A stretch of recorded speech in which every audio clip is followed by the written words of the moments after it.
est-ce que nous pouvons reprendre nos places? Nous nous exhortons dans quelques minutes, après quoi nous allons encore vaguer dans le prière. Nous bénissons encore Dieu pour l'opportunité qu'il nous a encore accordée ce soir. Et nous sommes dans notre grand thème de ce mois, la différence. Et dans ce grand thème, la différence, il a plu à Dieu qu'à partir de cette semaine, que nous puissions faire des prières et dans lesquelles prières, nous sommes en train de demander à Dieu d'ouvrir les portes financières. Comme le dit Ecclésiaste chapitre 10, verset 19, que l'argent répond à tout.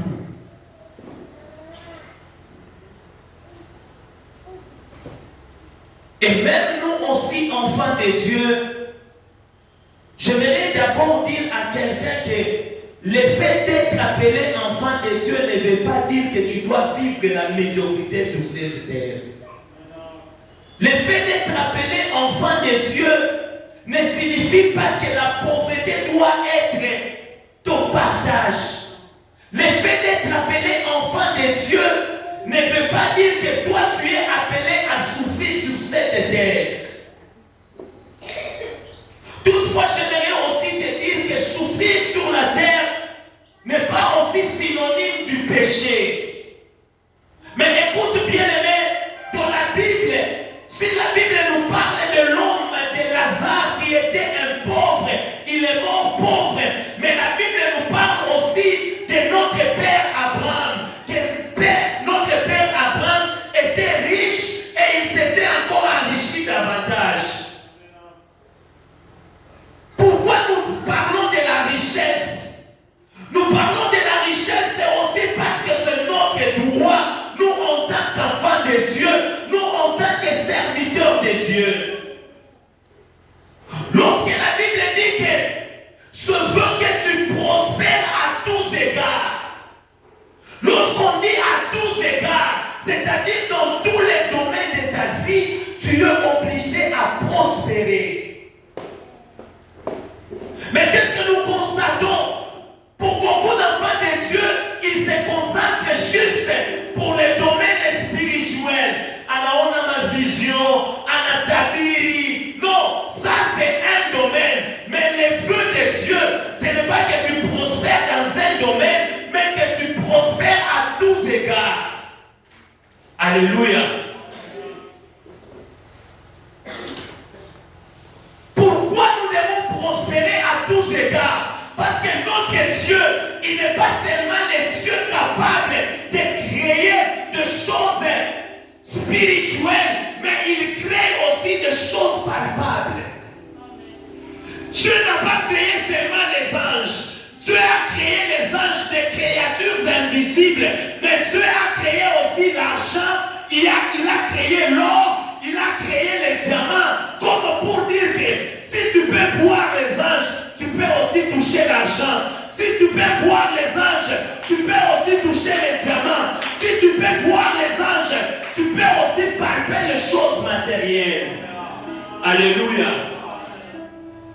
L'objectif de cet enseignement, lorsqu'on nous demande de prier pour les finances, pour l'argent, c'est que Dieu veut nous amener une vie qui soit équilibrée. Alléluia. Notre Dieu, c'est un Dieu équilibré. Alors il veut aussi que nous puissions vivre une vie qui est équilibrée. Voilà pourquoi lorsque vous lisez la Bible, on vous parle de fruits de l'esprit. Non seulement qu'il y a les fruits, mais il y a aussi les dons de l'esprit. Quand il y a cet équilibre, un chrétien devient équilibré.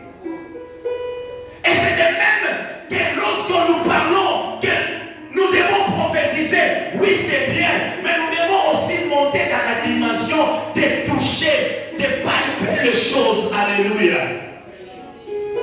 1 Chronique chapitre 4. 1 Chroniques chapitre 4, la Bible dit ceci. Nous lisons un verset, le verset 10. Jaébet invoqua les dieux d'Israël. Est-ce qu'on peut s'élever, c'est unique debout? Jaébet invoqua les dieux d'Israël en disant, si tu me bénis et que tu étendes mes limites, si ta main est avec moi, et si tu me préserves du malheur en sorte que je ne sois pas dans la souffrance.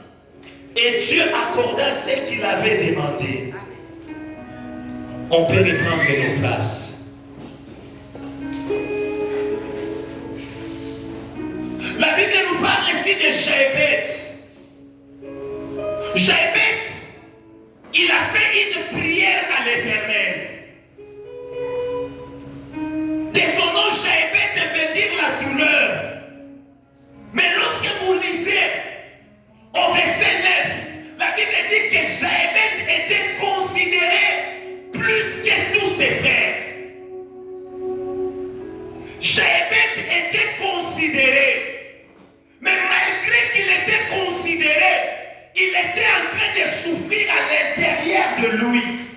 Il y a beaucoup de gens, en le voyant physiquement, en le voyant lorsqu'ils sont sur la route, vous avez l'impression qu'ils sont bien, que tout marche bien dans leur vie. Mais quand vous essayez d'entrer à l'intérieur d'eux, ni bien cause à tout pas bien cause à Dieu chapitre la balle.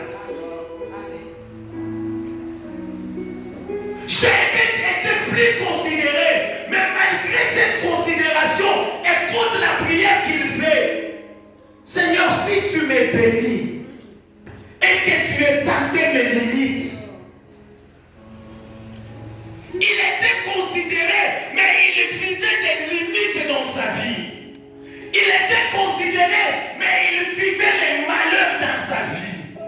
Il était considéré, mais il vivait la malédiction dans sa vie.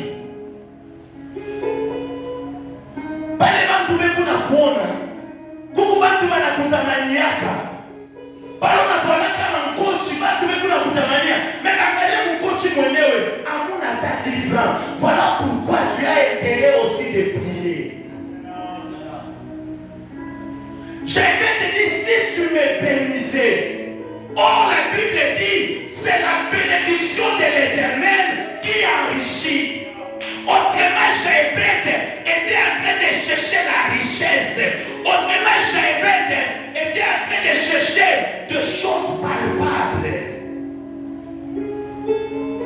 Écoute bien aimé, à un certain moment, il n'a pas changé beaucoup de ndani mwako. Unaangalia situation yako, ah unasema que non, ça ce n'est pas normal et ça doit changer. Alléluia. Qu'est-ce que Jaébet a fait? Il a commencé à prier.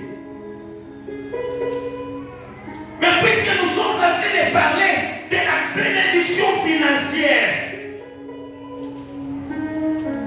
cette bénédiction financière ne viendra pas à toi seulement parce que tu pries. C'est une bénédiction qui respecte les principes. Alléluia. La bénédiction financière respecte les principes. Vous allez vous rendre compte qu'il y a beaucoup de gens qui prient, il y a beaucoup de chrétiens qui prient, mais financièrement, ils sont faibles. Pourquoi? Parce que ce n'est pas seulement l'argent qui amène. Ce n'est pas seulement la prière qui amène l'argent, mais l'argent respecte certains principes. Je ne vais pas parler de beaucoup de principes, mais je vais te parler de 3 principes, ou 2 principes peut-être, et puis on rentre encore en prière. Le premier principe que je vais te dire, c'est que celui qui ne mange pas, celui qui ne travaille pas, ne mange pas non plus. Ça, c'est la Bible qui le dit. Celui qui ne travaille pas, le premier principe pour avoir l'argent, l'argent respecte le travail que l'homme fait. Et voilà pourquoi la première des choses dans la Bible, lorsque Dieu a envoyé Adam dans le jardin d'Éden, Dieu ne lui a pas donné l'argent.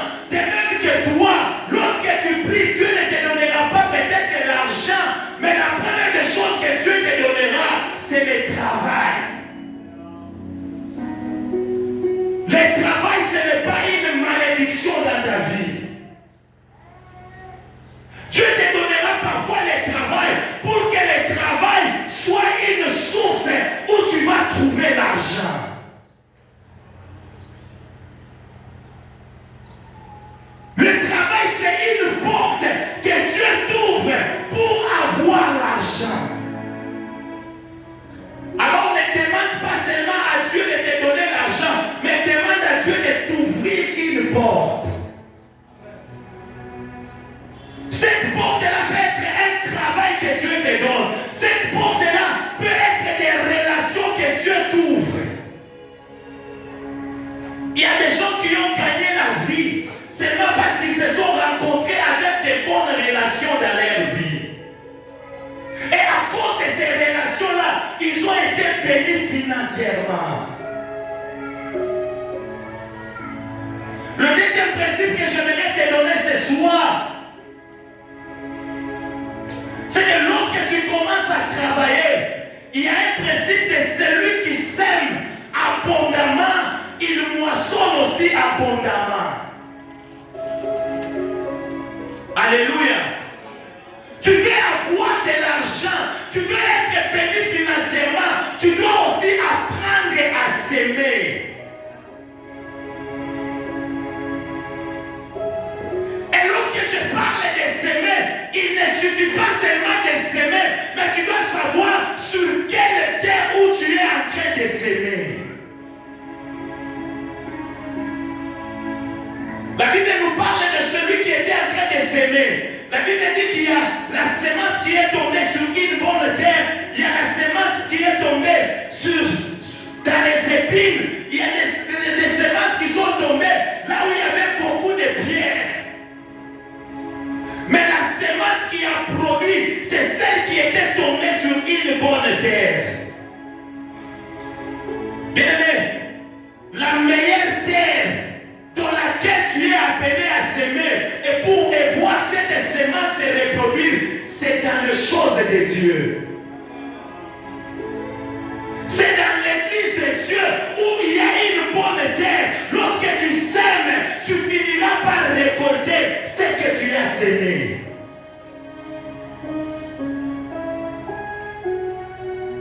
Mais quand est-ce que la prière intervient? Lorsqu'on est en train de parler des finances, lorsqu'on est en train de parler de l'argent. La prière intervient parce qu'il est l'atmosphère qui va nous ouvrir les portes. Elle est l'atmosphère qui va assainir la terre dans laquelle tu es appelé à s'aimer. Pourquoi tu dois prier pour l'argent? Je dis qu'il y a le principe de travailler. Mais toi, pourquoi tu dois prier? Parce que là où toi tu dois trouver le travail, c'est là où c'est bloqué. Comment est-ce que tu dois trouver du travail si la porte du travail est encore fermée? C'est là où il y a l'importance de la prière. Et Jaïbet a compris cela. Il est entré en prière. Il y a des gens dont les affaires n'avancent pas. Il y a des gens dont leur vie n'avance pas. Ce qu'ils ont trouvé d'important à faire, c'est se lamenter. C'est chercher qui est à la base de cela. Mais la meilleure des solutions, si tu veux voir le changement, c'est entrer en prière. Écoutez, ces 3 jours de prière n'ont pas été organisés au hasard. Si Dieu a mis cela dans le cœur de son serviteur, c'est que Dieu veut faire quelque chose dans ta vie. Les portes financières s'ouvriront que quand toi tu comprendras que tout est d'abord spirituel. Et ce qui est spirituel, nous arrachons cela par la prière. Écoutez bien aimé, aina kujua kuandika kwako français, ndio kutakufungulia milango ya makazi. Aina connaissance ile umekalaka nayo kama mdomeri kani. Mais ce qui va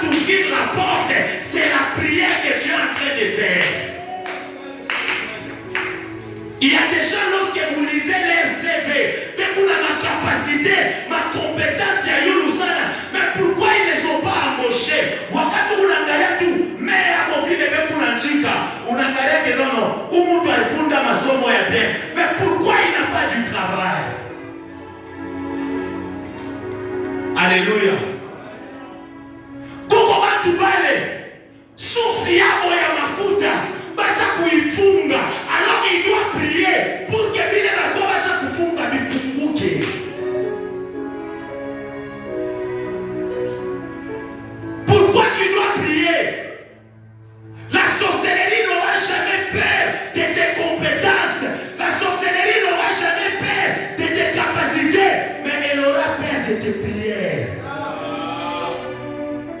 Alléluia. Alléluia. Ce soir, j'aimerais que Dieu entre dans ces problèmes-là, les problèmes financiers. Tu as beaucoup de problèmes. Mais Dieu a eu 3 jours. On n'est pas mouillé dans le problème guinéen. On est dans les problèmes financiers. Jaébet a dit, si seulement tu me bénissais et que tu étendais mes limites, je prie à Dieu que les limites qui sont dans ta vie, il est ma bonne sur les plans financiers, il est ma bonne ma barrière yanse kuanguka, milango ibakie wazi. J'aimerais que tu entres en prière.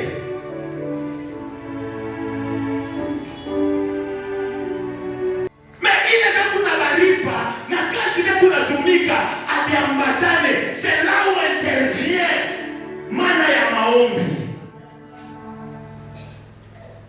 Huko bantu ndipo anza kutumika kazi, we promotion ujuwake, tu es capable par la prière, anaenda kucréer comme dans une société pour que toi tu sois élevé.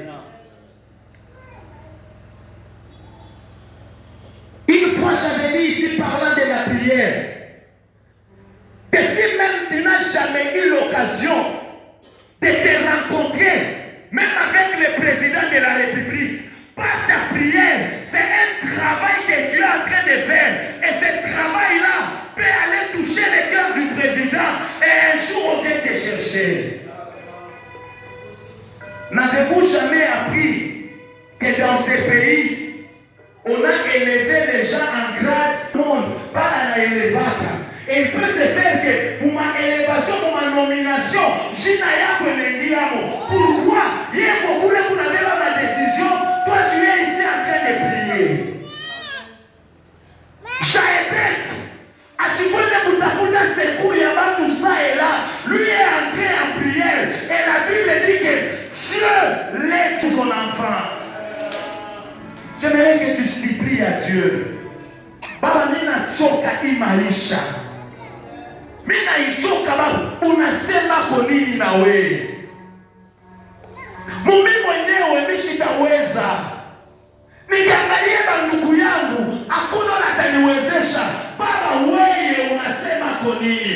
Est-ce que tu peux élever ta voix? Ingia kwa maombi, anza kumulilia kwa Mungu juu ya situation financière yako ile.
Peace.